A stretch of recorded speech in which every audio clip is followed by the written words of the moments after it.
Welcome, everyone, to How to Retire on Time, a show that answers your retirement questions. I'm Michael Decker here with David Franson.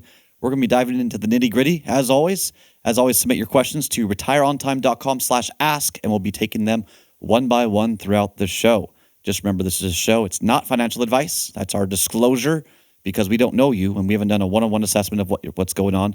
But we do want to talk about strategies. We do want to dive into the details. That's kind of important when it comes to retirement planning. So we've got our polls in. If you're in the chat, if you're on our private Zoom, join this call. Also enjoy submitting them in the chat. I can see everything that you send to us, and we're going to dive right in. So for today's conversation, we're really going to start with really the idea of paralysis by analysis. Every retiree seems to go through this at one point or the other. And just let me just set a backstop on all this, kind of a backdrop of our conversation today. All right. So David, you're a doctor. Congratulations. Oh, all right. You're a doctor. You've spent the last, you spent 20 years or whatever it was, 10 to 20 years becoming a doctor. And then you spent 30 years practicing your doctor skills. Okay, so I'm at 50 years now. Yeah, 50, 60 years. All right. You want to retire. Yeah. Great. Now you got to be a financial professional. Oh, I've got to switch careers, what you're saying. Yeah. Just on a dime. That's kind of what it feels like. And it doesn't mean you're dumb. You're not. You're a doctor. Yeah. Like, you save lives. You open people up and perform miracles on them. Okay. But now you have to learn the difference between ordinary income and long-term capital gains and how that stacks and how you read it into a 1040 and how it shows up in your tax form. Oh, yeah. Now you got to learn the difference between this income strategy and that income strategy. And the problem is retirement today isn't planned for, it's sold. Yeah, what do you mean by that? Yeah. It's sold because it's a bunch of products that are pushed in your face over and over and over again. We've talked about it before. We'll talk about it many, many other times. And that is just the simple idea that everyone wants to sell you a product. Go on social media. What is it? Product pitch, product pitch, product pitch. This is what the wealthy do. And if you're not doing it, boy, you're behind the times. I can't stand it. It's so manipulative, but that's what it is. And so like the last one, and we've talked about this before, but I saw one that said, don't buy an annuity. They're scams. Buy this instead. And then he quotes a payout rate that's higher than an annuity rate. And I went, that's very interesting. So I click it and I'm like, it's distressed real estate that's leveraged with the possibility of more development that's paying a higher rate until it either goes bankrupt, is called, or is done. It's like annuities were never trying to do that. It's fine if you don't buy an annuity. It's fine if you don't buy this real estate thing, but stop assuming that they're apples to apples comparison, because all it does is causes people to freeze up when they're doing retirement planning. And it all boils down to one problem. The order is wrong. Okay. It doesn't mean that this real estate thing is a bad idea. It's an investment and you're being paid out based on the risk you're taking. It has benefits and it has detriments. That's it. It's like a sledgehammer. The benefit, it's heavier. Yeah. And man, you can get through some walls. The detriment, you drop it on your foot's going to hurt worse. Yeah. It's going to hurt more. Yes. So I wanted to just talk about how retirement planning is often done today. And I see we got 40% or so with us are already retired according to the poll we just did. And 30% are within 2 years of retirement. So this is very applicable because the markets have only gone up, really, for the last 15 years. Most people, I don't feel, actually understand the risk that they're taking as what markets could be looking like moving forward. So this is so important.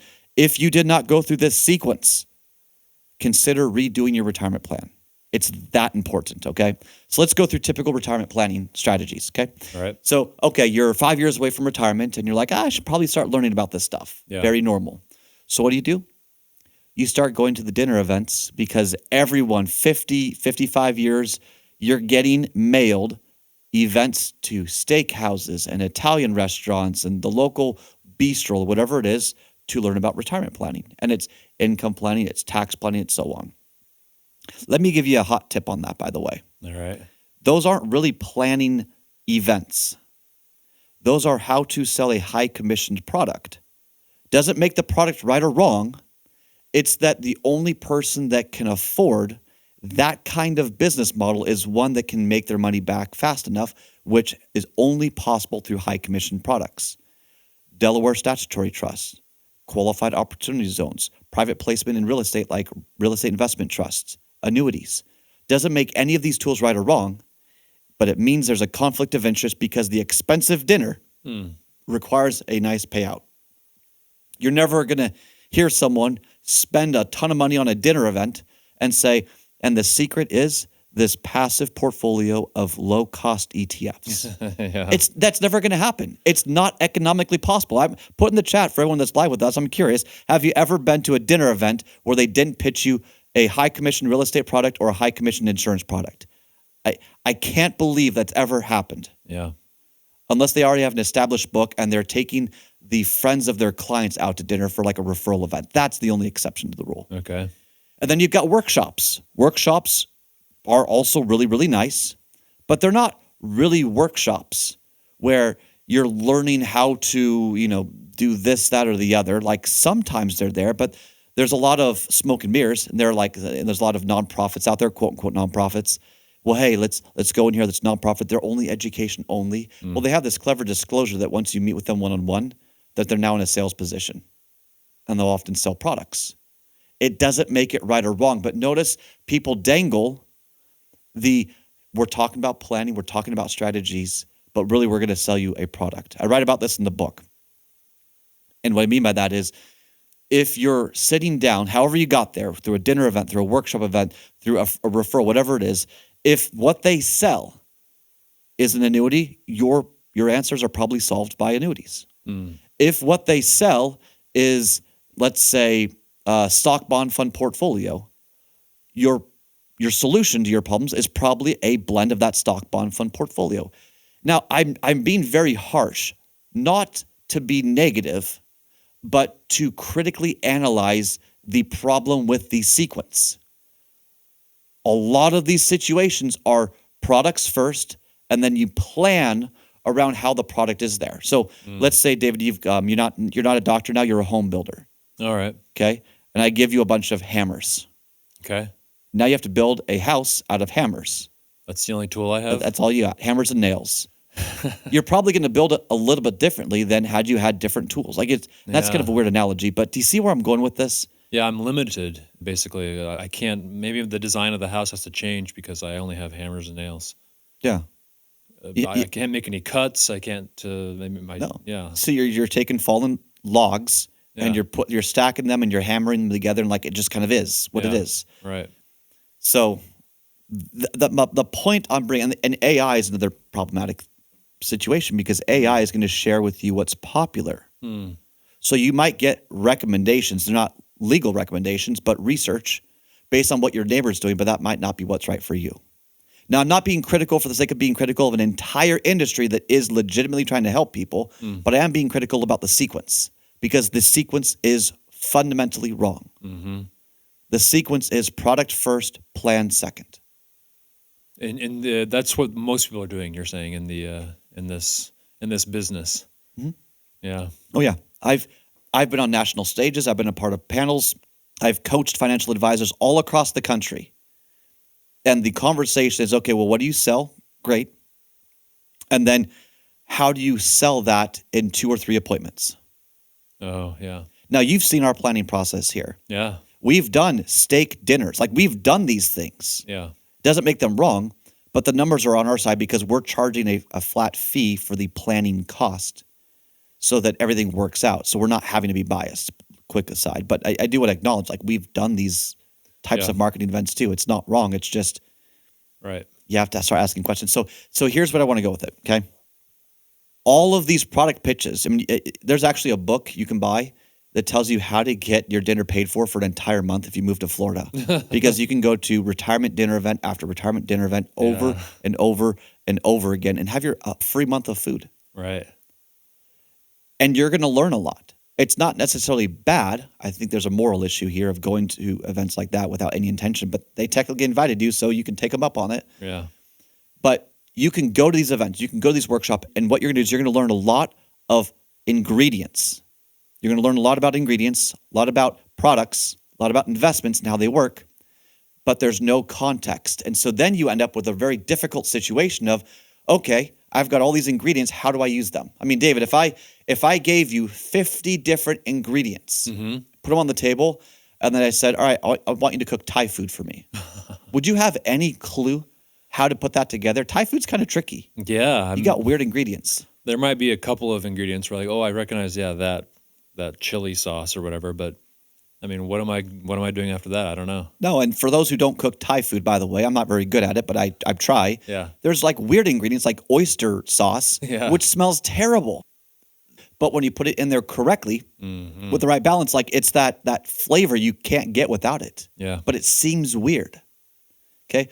This is what retirement planning is really like. And so the reason why I wanted to broach the subject today, the reason why I wanted to point fingers to all the different things. I got so many different, that's this this company, they do training and education, and it's actually sales pitch. Yeah. Most quote unquote advisors, these are the comments we're seeing right now. Most quote advisors give you a tidbit of information and then pull you in to sell. It's exactly what's happening here. So now you've got all these ingredients and you've got to sort it on your own because it's hard to walk into an advisor's office and trust that they're actually going to sell you a plan or put a proper plan together. Here's how you solve that. This is the sequence, and it's how you get rid of FOMO. It's how you get rid of paralysis by analysis. It's how you get rid of product pitches on there, because the sequence is in order, and the sequence will answer all of the questions in the proper order. Let's start with the very beginning. Okay. The first one is called defining your lifestyle. Do that first. One of the biggest misconceptions I see often is I'll say, well, how much do you want as income in retirement? They say, well, I currently bring about this much. Maybe I'll a little bit more, a little bit less. And it's that assumption. I'm like, no, pump the brakes. We can't put a plan together yet until you figure out, what do you want to spend your time in retirement? Yeah. Are you going to travel? Okay. What's the cost of the travel and the extent of that travel? Are you renting a U-Haul and going around the country? Are you going to go abroad over and over for the first 5 years? What's the typical cost for that? What's the expected inflation or the increase of travel costs if certain things will happen? We need to know these things because your job is to live your life in retirement. It is not to say, well, here's my budget and I'm just going to work around that. Very limiting. You're defining your lifestyle. And if you don't know what your lifestyle is really supposed to look like, you cannot put a plan together. Now, how many times do you hear that in the first appointment? Hey, we can't plan yet. Yeah. Because you haven't figured out what you want your retirement to look like. Now, there's some things you could do, like maybe start to de-risk your portfolio a little bit. You probably shouldn't be 100% in equities when you retire.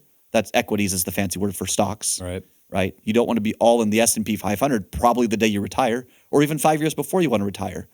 So there's some things you can start to adjust without context. But unless you define like, okay, well, the first 5 years, here's exactly what we want to do in retirement. We want to go to these places. It's going to cost roughly this much. Okay. Now we're putting context into the result that you want. What's your family history look like? Are you healthy? Are you not healthy? What are your siblings? Are your siblings healthy? Are they not healthy? What do your parents look like? You have to have this before you can even start the plan. Then you run the plan. Only after. Yeah, so someone could come in and say, yep, this is what I want to do, and I've run the numbers, and I think it'll cost me, I need like $6,000 a month. Yeah. And then you can work with that. I can work with that if you can explain why you want that number. I'm not the gatekeeper here, but like if you walked into a doctor's office and they said, I hurt, and they said, here's some, my mind's saying Ozempic, all these GLP ones. Yeah. Oxycontin, here you go, here's some Oxycontin, the pain will go away. Yeah. You might not trust the doctor unless you're an addict. Yeah. The doctor should probably say, where does it hurt first? Yeah, Like, right. that's the first question. When did it start hurting? How long has it been hurting? Maybe it's not you need some sort of opioid. Maybe you need to do some stretching. Or, I don't know, maybe take some anti-inflammatory medication, or maybe it's a massage. Not to, put a Seinfeld joke subtly in there. Yeah, right. But this is so important. It's not the budget of your working years. It's the cash flow plan that you want to support the life you want later on. I can't tell you how many times or conversations we've had about when I ask, what do you want to do in retirement? Well, we want to travel. Okay. What's that look like? How much more do you need to make that happen? And they're like, we can do that? Yeah. You've got your travel years and your casual years. You can front load. You can adjust your income partway through the plan. It's on your terms. Yeah. But you have to do the research first. Then we have a lot of fun. That's when you go into the plan mode. A plan starts as a broad-based plan. It's a series of projections. Notice it's just math. It's a simulation. That's it. Here's how much you have. Here's how much you want in your travel years. Here's when we pull back for the casual years. If you pull back at all, do the numbers work out? Great. Do you want to adjust this? Do you want to adjust that? And then you go into strategies. So if you want to simplify it, you're going to go into how much do you have in your pre-tax accounts? So think IRAs, 401ks, and so on. You're going to look at how much do you have in your after-tax accounts? So think of Roth. Mm-hmm. If you have cash value life insurance, you can lump that in there as well. After tax in your 401k. Okay. And then you have your brokerage account. Those are your 3 buckets. And if you put them at least into our planning software, which you get if you download the book, How to Retire on Time, we give it to you. We want you to run your projections. We want you to play with these numbers. It's so fun because you're seeing your life come together in the future. You can start to look at it and say, hold on. You want $6,000, $7,000. You're going to retire at 62 years old. Got it. And you got $500,000 in your brokerage account.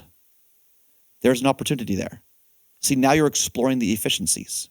Yeah. If had you started with products and let's say bought real estate and you were getting real estate income from it, that's a product first approach. You can't do tax planning around that. Now, real estate has some tax advantages. That is true. If you put real estate into a self-directed IRA, you might lose out those tax advantages, which kind of defeats a lot of the purpose. But also, you could have RMD issues later on because the real estate asset might be less liquid. See, you can't put products first because if you put products first, you've already backed yourself into a corner of any strategies you could implement. But if you start first with just your flow, we call it the asset flow analysis. That's the first thing we do.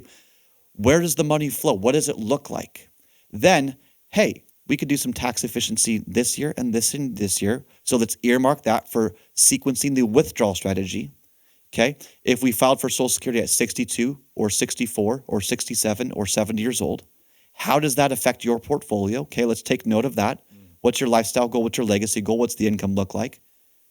Which one's then right for you? It's not about getting the most out of the government. It's about elevating your overall quality of life. Okay. If we were to assume that the markets went flat, how does that affect your projections? Do you see how do you get more out of your money first? That's what needs to be asked. Yeah. Have we talked about any products yet? No. None. We're talking about what you want to do. And how do you get more out of it?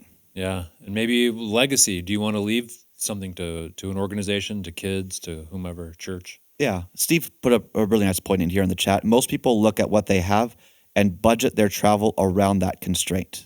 This is what they have been doing for 40 plus years. Now, that's a very interesting point, Steve, because on a psychological level, our experiences shape our behavior shapes our results. We have been conditioned to operate off of financial rigidity. So challenging the behavior that's rewarded you your entire life. This is why you're able to retire. It's because you've saved. Yeah. That rewarding behavior is now holding you back. Yeah. You have to get into the mindset of instead of save, like, oh, it's okay to spend this now. It's okay to spend it on your terms, but it's not okay to spend it without the proper strategies. Oh, yeah. You have to understand then where's the money going to come from? What's the tax consequence? What's the market risk? And what's the inflationary risk? If there are 3 things to look at, market risk, inflation risk, and then tax risk or tax efficiencies. Okay. It's kind of the first level. But once you run the plan and the numbers check out, then you look at how to get more out of your money, the tax efficiencies, the healthcare efficiencies. So I talked about, for example, how you could structure your withdrawals in 62, 63, and 64 years old before Medicare started. That saves you taxes if you do it right with your long-term capital gains. And that also helps you with your healthcare premiums, Affordable Care Act, because there are still subsidies available if implemented correctly. And this is, for all of you, the 30 or so percent that are still 2 years away from retirement, this is why you do a plan earlier. It's not because you're ready to retire. It's because you need to make sure you're saving in the right places so that you're able to implement these strategies when it makes sense.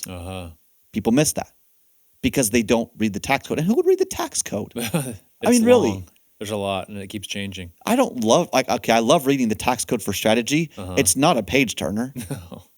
It's Yeah. but you wouldn't know. This is the Dunning-Kruger effect. Dunning-Kruger effect. Which is Simply put, the less experience you have, the overestimating your abilities you will do. So that's a really weird way of saying it, but those who lack experience overestimate their abilities or confidence because they don't know what they don't know. You cannot curb it unless you bring in a mentor, a coach, or a professional to start asking better questions. right. And AI won't tell you unless you ask the right questions. That's not a criticism of AI. That's AI literally can't just give you stream of conscience for 10 years. It's just going to give you a quick response based on what it thinks you want to hear. Yeah. These are problems.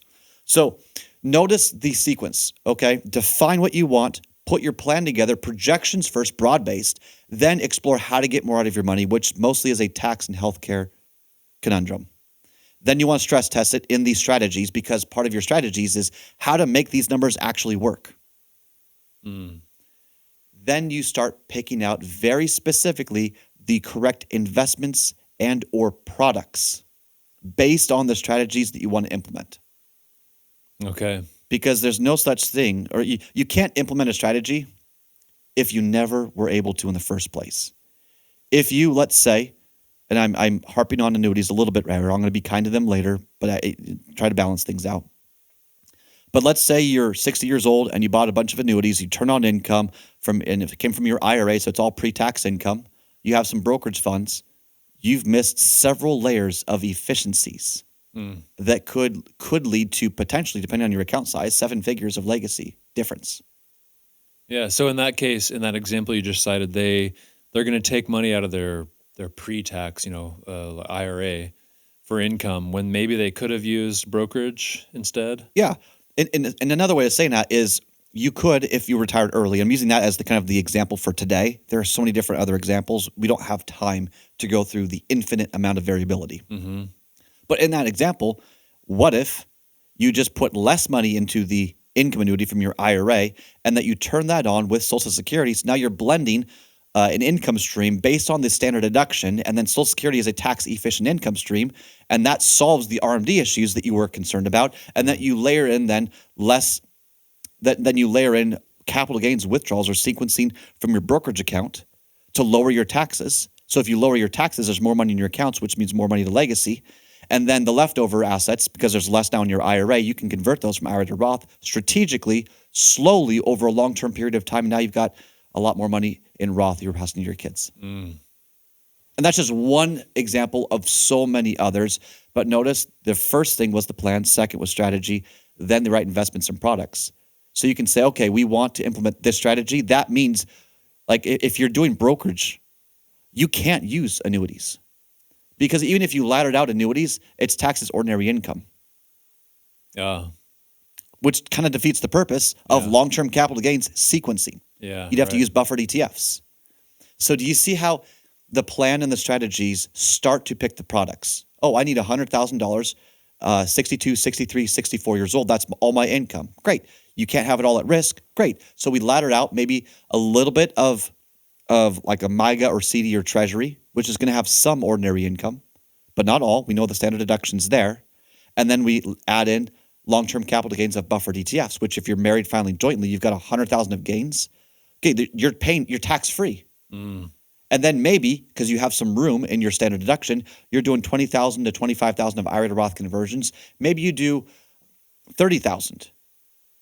You're still within the threshold of the 0% long-term capital gains bracket. You're strategically moving IRA assets to Roth, and you've got a fixed component underneath that. That's 3 layers of strategies, and it was the strategies that picked the investments or products because nothing else could do what needs to be done.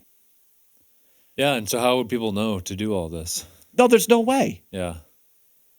You can retire and keep things simple, or you can retire and go through this sequence of planning first, strategy second, and then the portfolio third. And if you do that and you start asking, okay, what's the opportunity here?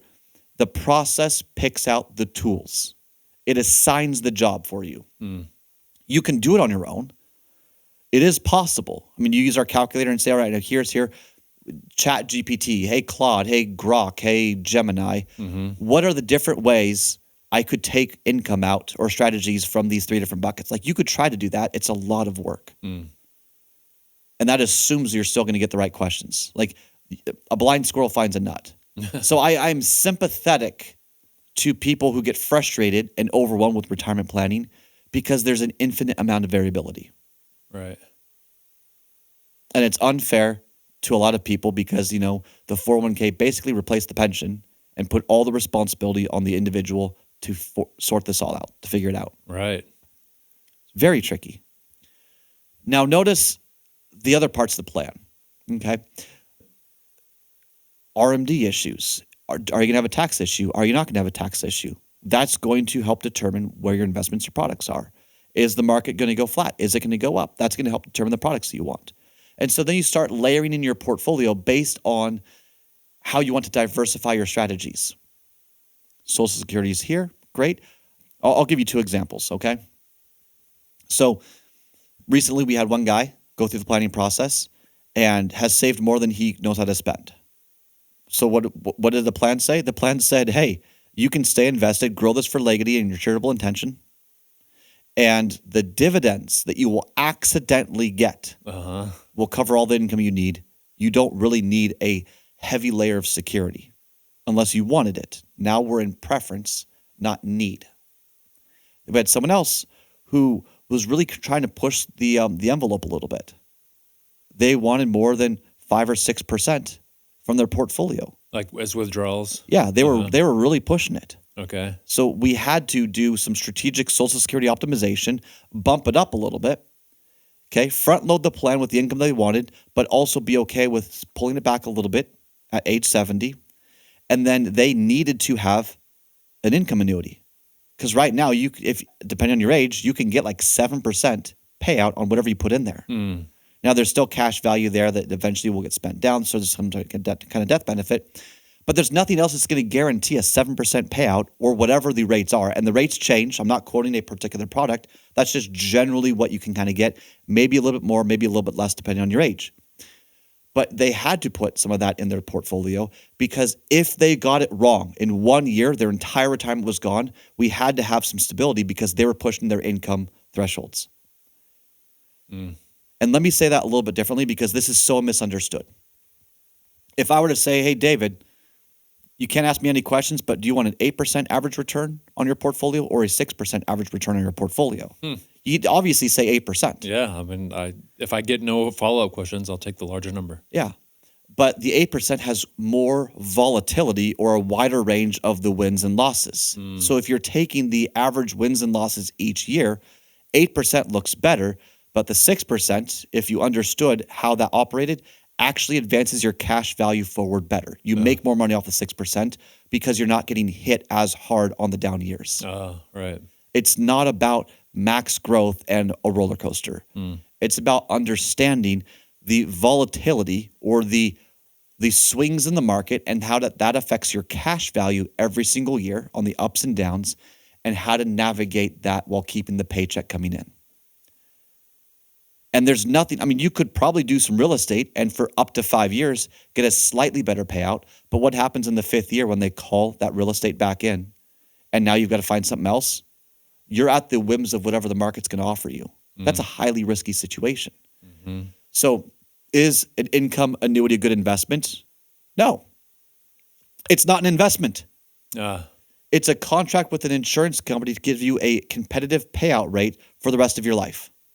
So it's a product. It's an insurance product that transfers longevity risk. And yeah, there's a cash value that hangs out for a while, 10, 12, maybe 15 years. So if you died early, the kids would still get the cash. It's designed for income and to stabilize your plan and portfolio. And for some people, they need that. If you understand what's expected to happen over the next 10 to 15 years, I think more people would be open to that. If you think that the last 15 years are going to be the next 15 years, you're probably hating that idea.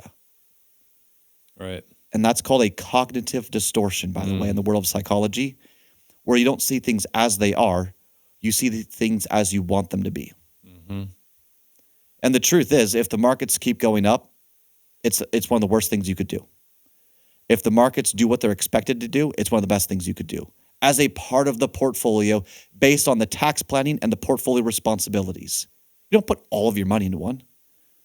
But if you get 60,000, let's say from Social Security between you and your spouse, and you need 40,000, maybe you buy one to get 10,000 or 15,000. You're going to spend the money regardless. Like as long as you're alive, there's no reason you would not spend that money. But it helps stabilize the portfolio. It takes less pressure off the portfolio. The plan first, strategy second. It never gets in the way of any strategy. Therefore, it starts to pick the right investments or products accordingly. We do so many plans where no one gets an annuity, and we do others where we're like, are you sure you understand what you're saying you want? Because what you say you want decreases your chances of success. Or do you really want to swing for the fences knowing that you could trip? Or do you want a plan that's going to increase your stability? Plan first, strategy second. That then picks the right investments and products for you. That's neutrality. It doesn't exist most of the time in this space because everyone's trying to create a conversation about how to sell you a specific product. Yeah. I mean, gosh, actually, this morning I did a plan where they've got all the income they need. They just need 5 years of laddered income. Guess what I put together? A CD and treasury ladder for 5 years. They turn on Social Security, and between that and their real estate, they're good to go. Even if the markets go down, there's not much pressure on the portfolio. So a properly constructed portfolio, right? We call it the KDRC. That's what we subscribe to. It's our own proprietary way of doing a risk dial to navigate flat markets and so on. That's fine. It's not pushing the portfolio too much. Yeah. I don't know. Put in the comments here or ask the questions what you think about this. I'm curious. And then we're going to dive into the questions that you've all submitted on the other topics. But the process, the sequence has to be in that order. You've got to define what you want first. If you have no definition, then how in the world can they help you? I mean, if you walk to a personal trainer and they said, train me, they're going to say, how? Do you want to lean down? Do you want to be a runner? Do you want to bulk up? Do you want to do weightlifting? Yeah. Like, what's your goal? Yeah. Yeah, they need to know that so they can know how to help you. Yeah.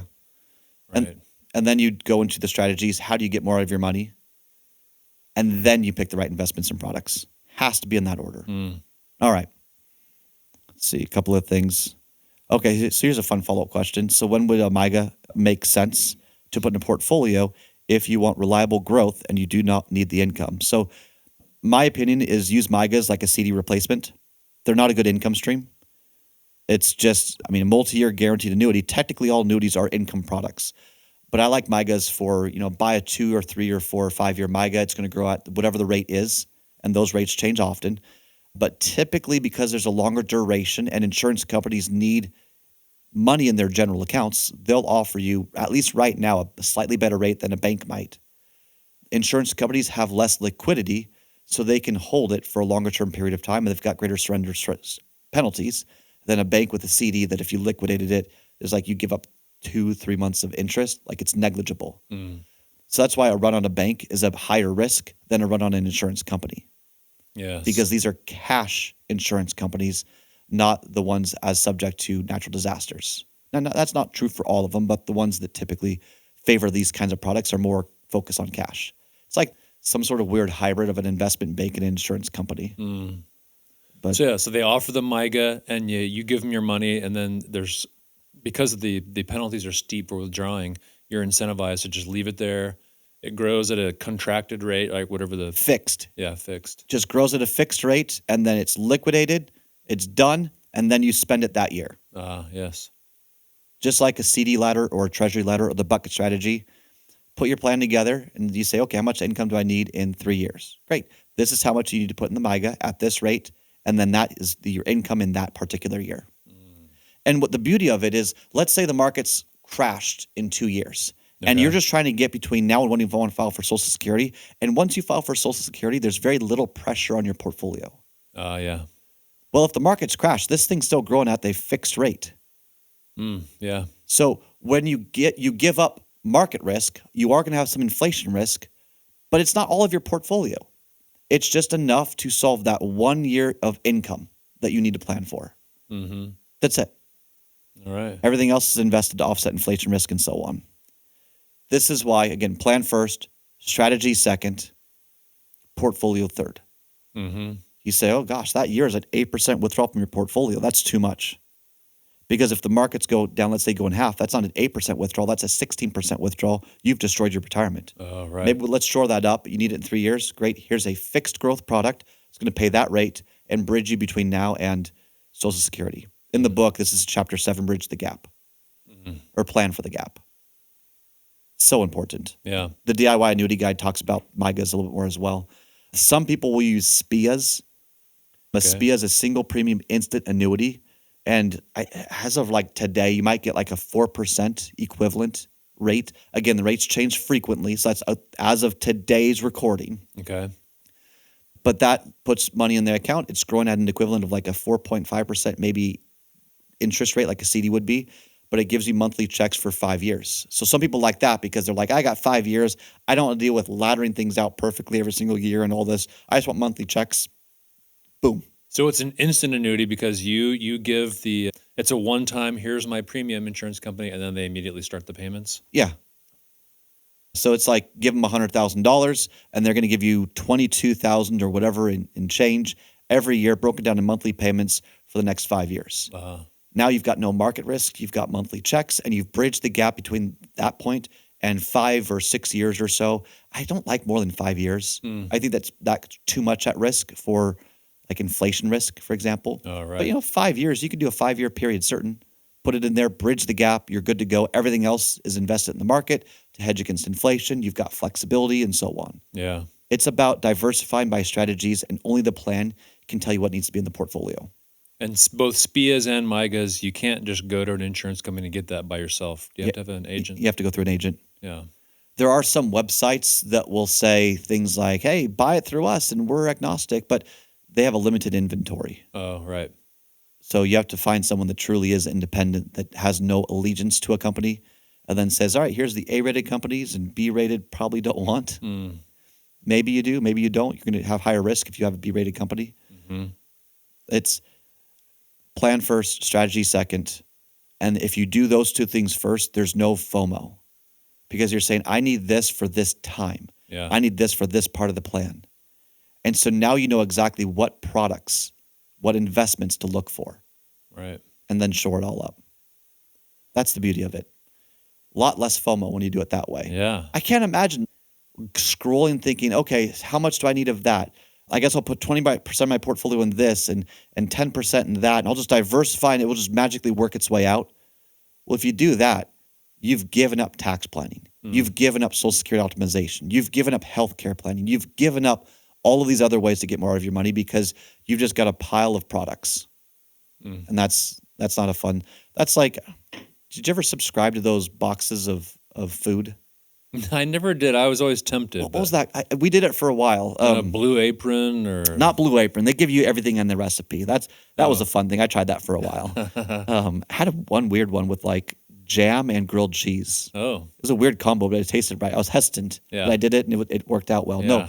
No, Misfit Foods or something like that. Like the carrots that looked funky, they couldn't sell, and so they ship them to you instead, right? Instead Yeah. of throwing them away. Yeah. So Yeah. we did that for a while, and it was fine until we realized nothing goes together, and it was just so random. We ended up not even using a lot of it, and then they kept putting too many potatoes in there because they had to fill it with something. So they gave us kind of generic stuff. Like that's kind of what it feels like if you put a bunch of products into a box and you're like, okay, I guess it will just sort itself out. Yeah. Or my plan is a dividend plan. Okay, you've got one strategy and you've exposed yourself to all of these different risks. So anyway. All right. Add any questions you want to the chat. We're going to go to your questions for the rest of the show here. Here's the first one. You've been dismissive of long-term care lately, but I'm genuinely concerned because of my family history. Fair point. And I am a bit critical of long-term care. All right. So question continues. Can you give a fair breakdown of different ways to prepare for future healthcare expenses? So first off, let's divide healthcare into two categories because I think that's a fair assessment. First off is healthcare, doctor's visits, knee replacements, kind of just the wear and tear, the maintenance healthcare, let's call it. Yeah. And with that, you want to enter into Medicare at 65 with the right assumptions. So traditional Medicare is right for some people. Traditional Medicare with your supplemental plans is right for others. And Advantage is right for a third group. And anyone that tells you everyone should do one of them is biased. Right. So you want to understand which one are you? Are you going to travel a lot? Are you not going to travel a lot? Do you have kids that you're going to see a lot in other states? Are all of your family kind of around you? Like these are different restrictions and variability or variables that are going to determine which plan might be right for you. How's your family history? Because if you enter at 65 the right plan, you can't get denied. Yeah, So it's true. if you're like, I don't know, I don't know much about the stages of cancer other than stage 4 is really bad. So let's assume stage 3 is bad, but you're probably going to make it. I don't know if that's true or not. I just making this up for sake of argument. Let's say you're stage 3 cancer and you turn 65, get that insurance. Yeah, They can't deny you. it's a guaranteed issue. Get it in there. Yeah, And then eat well, recover, and live a long and healthy life. But no, you've got that's the idea is you want to go into maintenance healthcare planning. Okay. And then if you're going to Affordable Care Act as well, they can't deny you with Affordable Care Act. right. So knowing what you have, get the right plan, line those things up a little bit so you get the right maintenance with the right treatments. Because at least I've found in Affordable Care Act insurance, they just take a lump of money and then they give you certain benefits but don't give you others. It's just different combinations of kind of the same thing. Yeah, Insurance is not an investment. It's understanding which risks are you paying to transfer to the insurance company. right. That's it. It's not magic. So when people get upset with healthcare companies, it's like, well, hold on. Did you get a generic plan or did you understand the different variabilities and then sign for the right one? So now let's talk about long-term care. I'll tell you this story and then we'll talk about it in greater detail. So I've been doing this for over a decade. I've had people ask for long-term care insurance before. And every time someone's asked for a traditional or asset-based long-term care, like actual long-term care insurance, they've all been denied. Why? Because the insurance company knew the odds were not in their favor and that you would probably use it, and they don't want to pay out. Yeah, Insurance only works when the odds are in the insurance company's favor so that the accidents that happen can be afforded or absorbed by the general probability being in the house's favor or the insurance company's favor. right. That's the only way insurance survives. So I think oftentimes we're overly critical of how insurance works. Now, yes, I know like the profitability and all that and greed, and I know all that. But look, if we look at pure definitions, that's what we have to start with. So knowing that, if you want long-term care for maybe family history reasons or just other parts of it, its job is really to do one thing. Now, asset-based long-term care is really the typical one that you'll see today. Traditional long-term care has kind of gone by the wayside because insurance companies priced it wrong and they don't like it because the odds are against them. Asset-based long-term care, you put in like $50K or 100K, whatever you want into a policy, and if you need long-term care assistance, you're going to get a massive multiplier immediately on whatever you put in there. So $50K, it's a great payout that supports you for 5 years. $100K, you got twice the amount. It's just how much you put in is how much you're going to get out. Now, its intention is to protect the portfolio for the surviving spouse.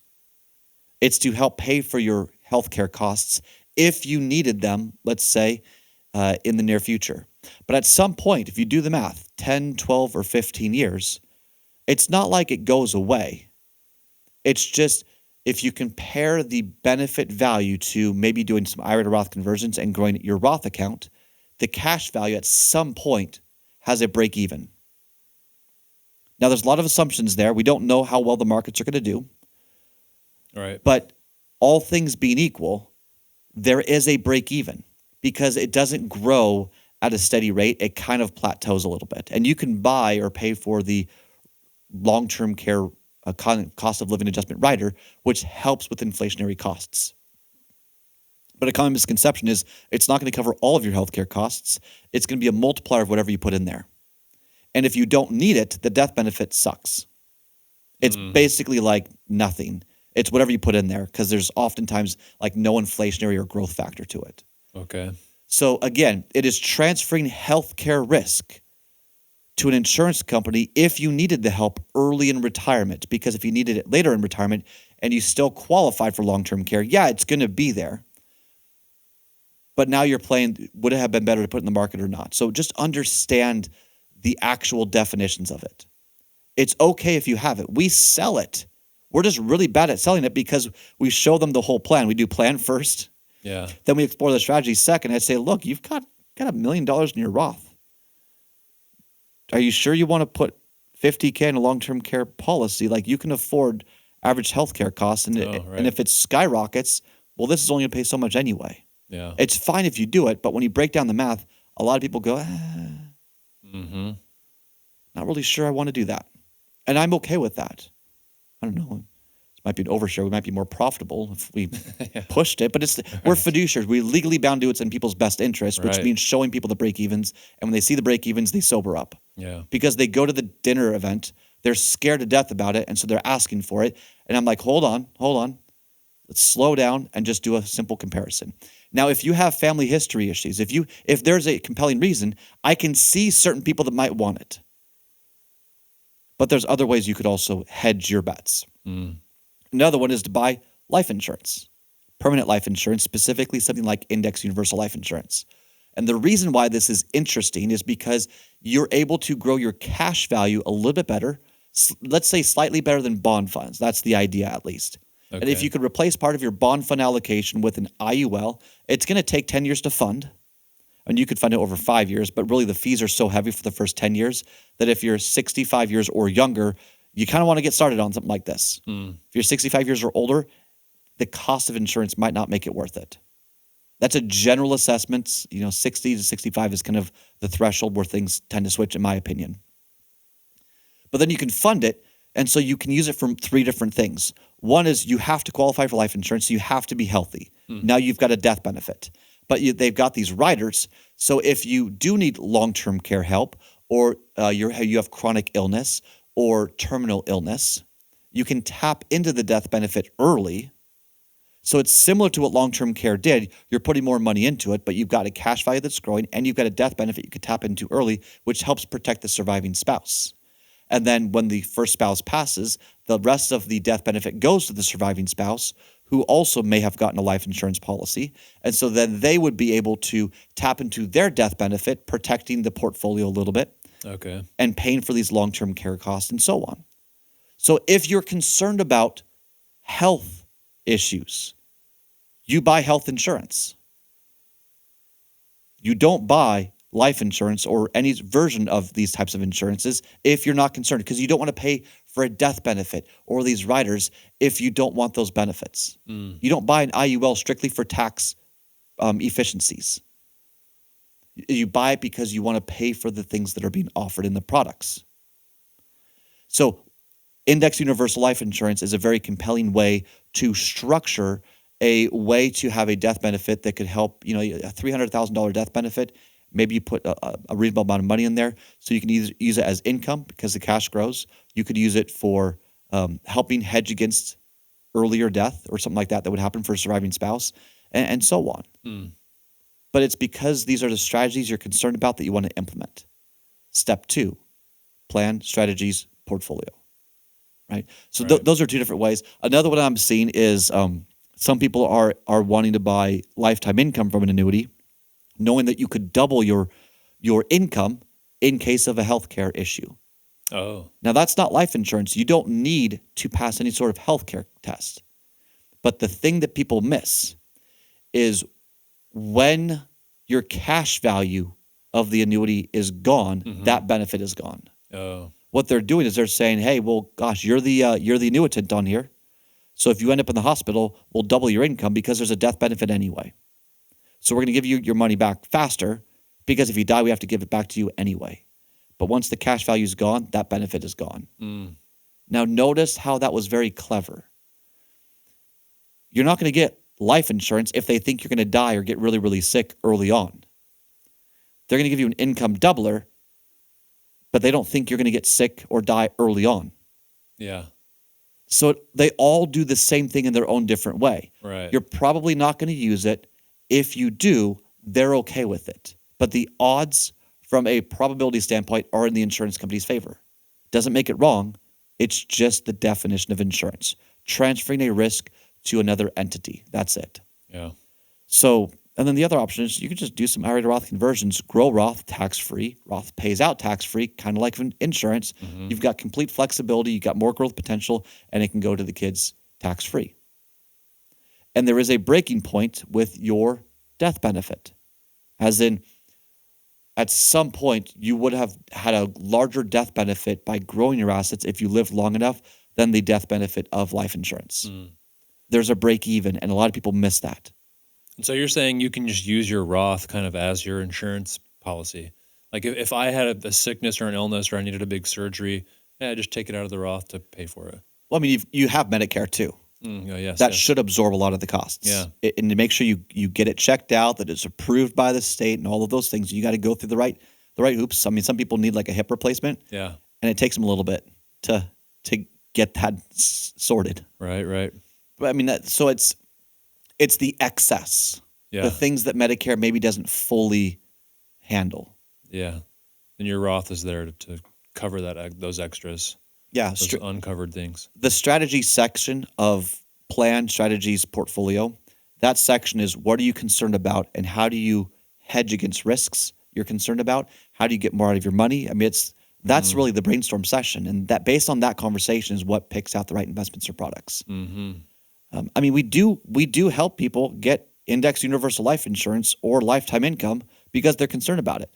We also convince people to not do these things because it's not suitable for them based on their overall goals. Right.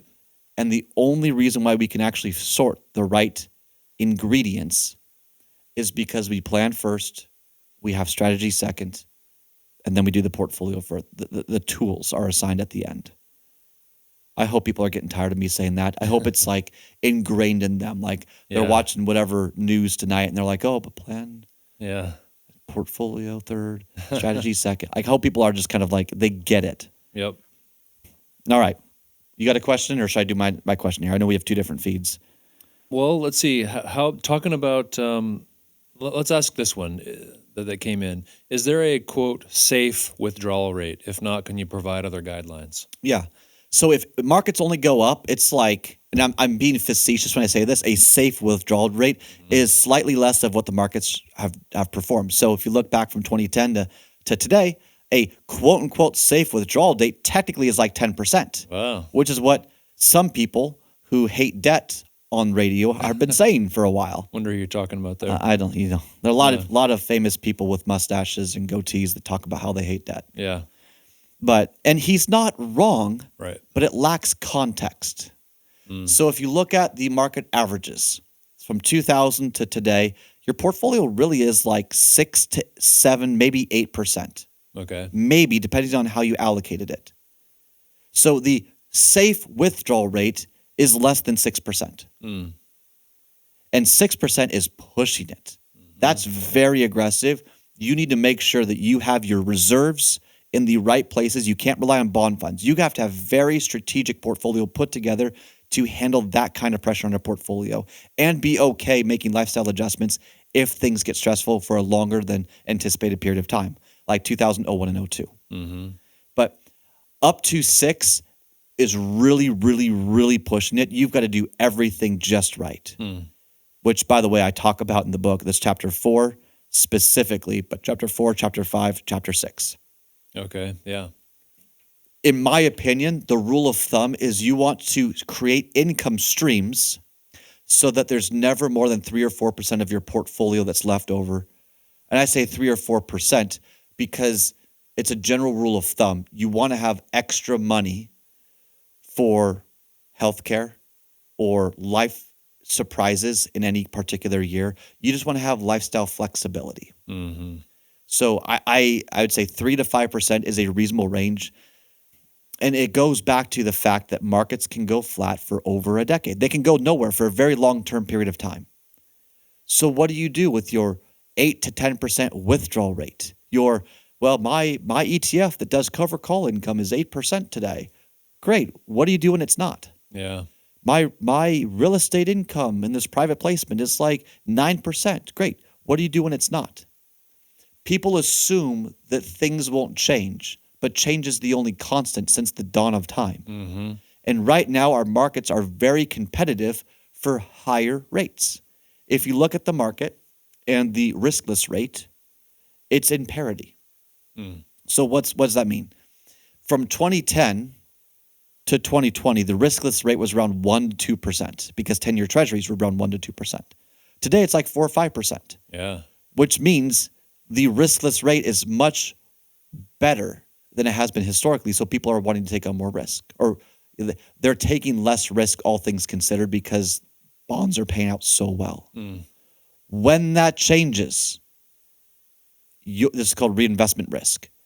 Anything you want after that point is probably going to hurt if you're putting a bunch of products into this portfolio of products and you're just trying to figure it out as you go. Yeah. I feel so bad for the dividend investor who doesn't realize that those dividends can just stop paying. I feel so bad for the real estate investor who's purchased a bunch of REITs or preferred stock and saying, or the covered call income individual who think that's actually going to happen in perpetuity. The only thing that can guarantee it is an insurance company, because only insurance companies can guarantee something. It doesn't mean you need guaranteed income. It means that your growth and how you're earning money needs to be separated from the income or your withdrawal rate. You might get a great dividend portfolio. You might have great real estate. But a lot of that has to also get reinvested to keep growing it, because if markets go nowhere for a while, the math changes. And what you don't want to do is you don't want to, I say this in the book, a planned reaction is better than a risky prediction. Yeah. A risky prediction is assuming you're going to get 9% or 8% or 7% or whatever on your real estate portfolio of these private placements for life. That's a risky prediction because it's not guaranteed. A planned reaction is saying, hey, we're going to do this for a while, but if it goes sideways, I've got this plan, I've got that plan, I've got that strategy, I've got that asset. We call them reserves. It's your backup for whenever your methodology fails, you have plan B. Has to be that way. Yeah. So, all right, that's all the time we've got for today's show. If you enjoyed the show, don't forget the show is published Saturdays on YouTube. You can go to our channel, How to Retire on Time, the YouTube channel, subscribe there, or wherever you get your podcast. As always, we'll be here live every Tuesday at noon if you're on our newsletter, or Saturdays and Sundays on a lot of the radio shows and stations around the country. And then last but not least, you can download the book, How to Retire on Time, for free at retireontime.com, among a number of other resources that we make available to you at retireontime.com. If anything resonated with you, you can also go to retireontime.com and click Talk to a Planner and get on our calendar. We are very limited on how many plans we can do each month. If you want one of your plans to be one of yours, claim your spot today. 30-minute call is how you get started. Doesn't cost you a dime to explore what could be. Appreciate you all being here. Have a great rest of your week. We'll talk to you next time. Hey, thanks for joining. Here's a question I was recently asked on my show, How to Retire on Time. Take a look.